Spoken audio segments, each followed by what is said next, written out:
Welcome everybody, welcome back to Let's Get That Money.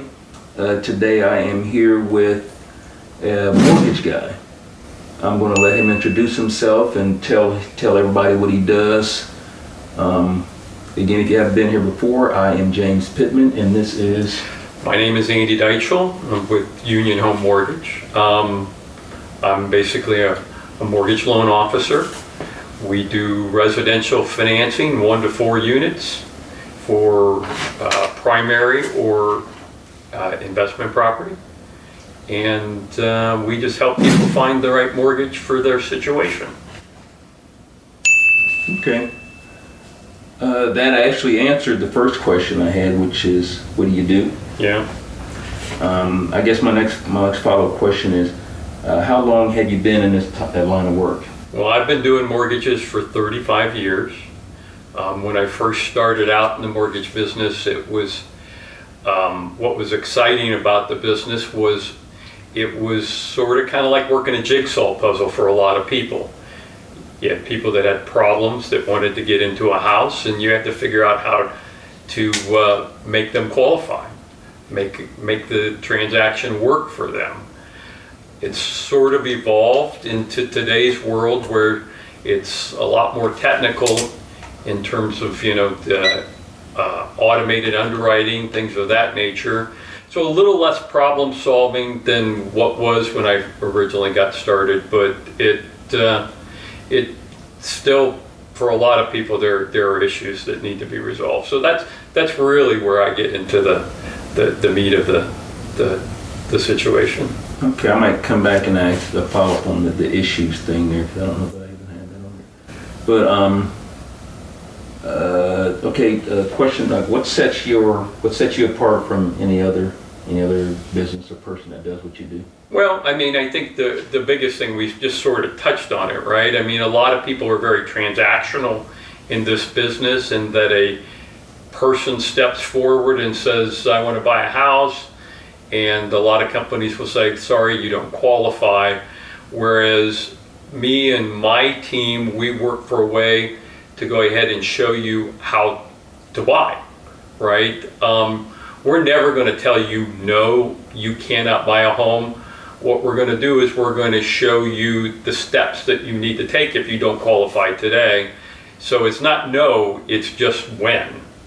How long is it going to take, and what steps do you need to do to get qualified? And so again, we're working to solve your problem and to get you into a home as quickly as possible if you don't qualify today. If you do, then we'll just take you to the finish line. Okay, good deal. What motivated you to get in this line of work?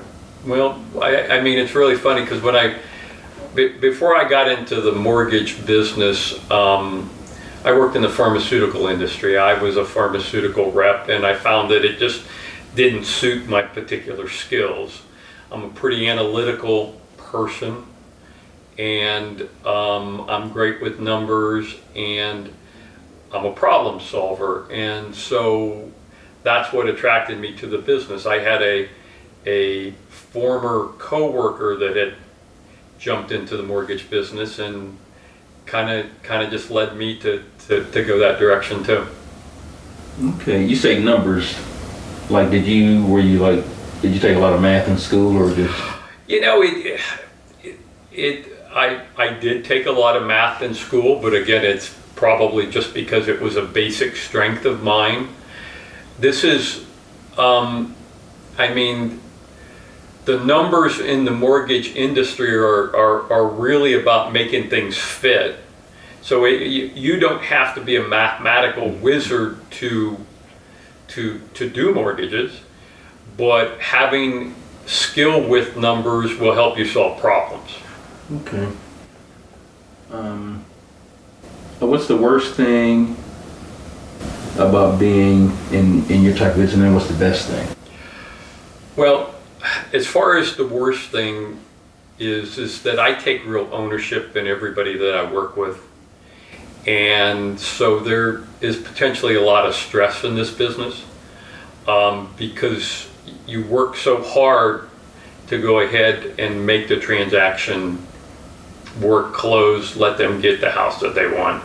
And then the one thing about the mortgage business that I don't think a lot of people understand is that there's 4 agencies that we basically work with, and each of them has, call it a manual that runs 1,000, 1,500 pages in length. So each has got its own idiosyncratic stumbling blocks, if you will. So the stress of getting troubled transactions closed is probably the hardest thing about this business. You add to that, everybody's on a timeline. Every transaction is expected to close.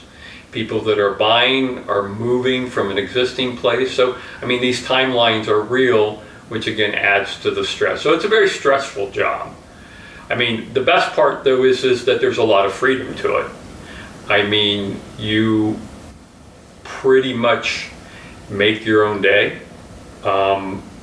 And so you have the luxury of being able to schedule as you need to schedule.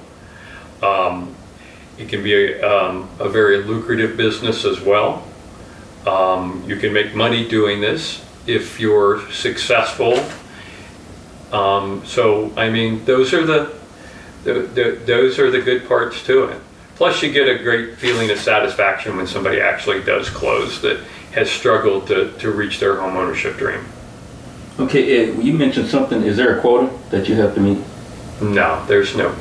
I mean, indirectly, everybody is responsible for being productive, but I have no specific quota on a monthly, annual basis. Excuse me. Okay, is there a time that you questioned your choice to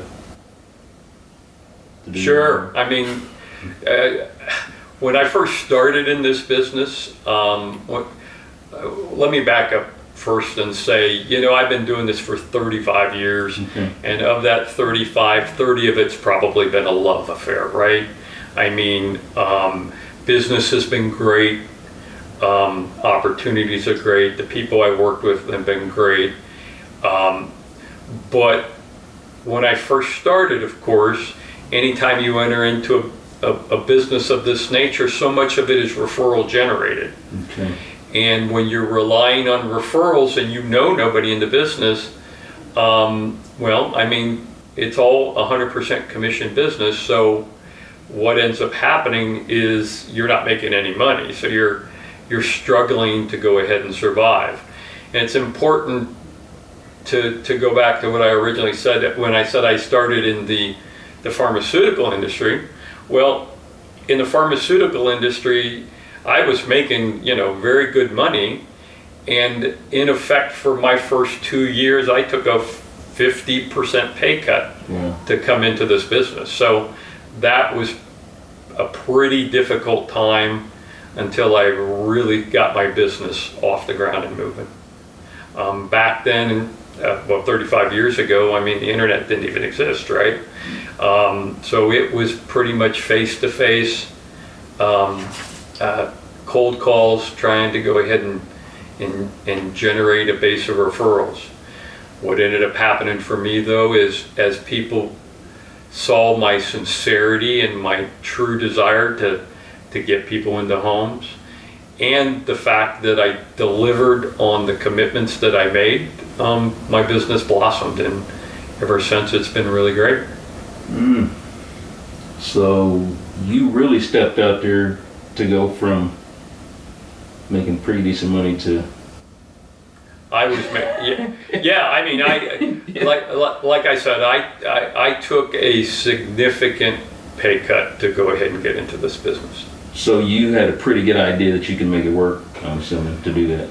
I had confidence in myself, but yeah, let me just say, as I was going through the process, I started to question my decision for sure, because things were pretty tight for a while.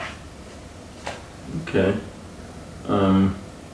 What advice would you have with somebody looking to get in this line of work?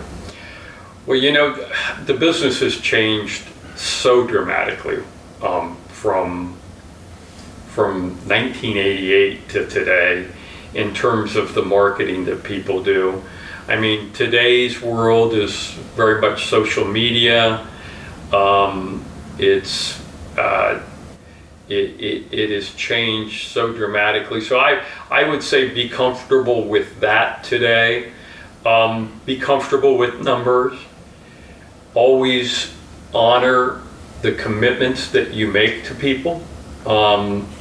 If you got to deliver on what you say you're going to do. You got to make that commitment. You have to communicate. The biggest problem that we see in our industry is that when things go sideways on a transaction, a lot of people, meaning loan officers, sort of disappear. They don't want to communicate because they don't like delivering bad news to people. But it's important to realize and recognize that you cannot solve a problem unless you're going to communicate about it.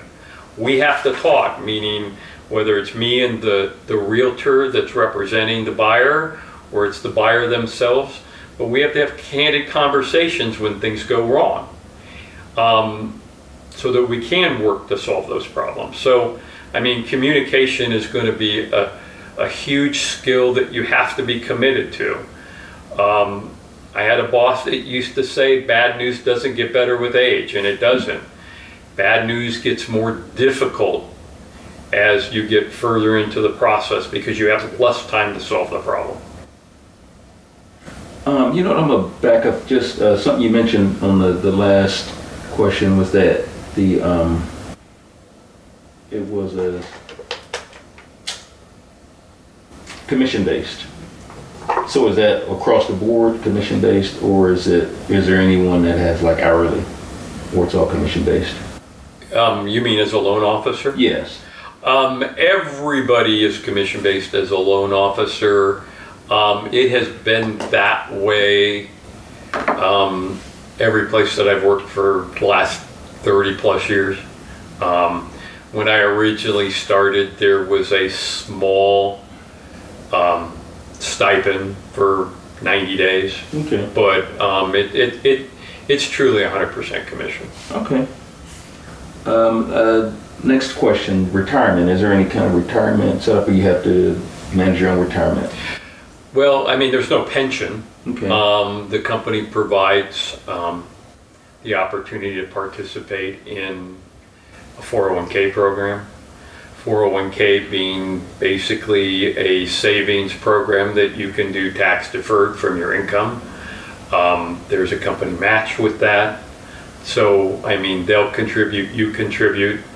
But if you don't participate, then of course you would have no company match. So obviously it makes 100% sense to participate because anything that the company adds to your 401k is 100% return. Not all companies offer 401ks in this business. It depends truly on the size. You're going to find that the larger the institution, the larger the company, the more likely they are to participate. But I worked with several that did not do a company match as well. So, but that's it. I mean, from there, you save money, right? Like most of us, you got to go ahead and put money back. You got to plan on retirement. You got to plan on, even in this business, lean years, because they come when the real estate market isn't hot. So, I mean, I would always encourage anybody that gets into this business that you need to plan on saving a substantial portion of your income. Don't spend everything that you make. That's folly. That makes sense. What kind of education or training is required, or is there any education required? Well, first of all, I mean, in terms of college, college isn't really a requirement for this job. A lot of employers now are requesting that, but I think it's one of those situations where, I mean, depending on your personal skills, that you can overcome that if that's a job requirement. From a training perspective, this is a licensed job. You have to be licensed through the state of Ohio. You have to be licensed through the government. So you have to take the educational classes that are required for that, and then you have to pass the licensing exams. Each state licenses individually. So if you want to work in multiple states, then you're going to have multiple licenses. You can only originate loans in states where you actually have a license in that state. Okay. And then you said classes? Yeah, I mean there are educational classes that you're going to have to take now. I mean the licensing for loan officers became a reality in about, and don't quote me on this, but about 2009, after the housing crisis.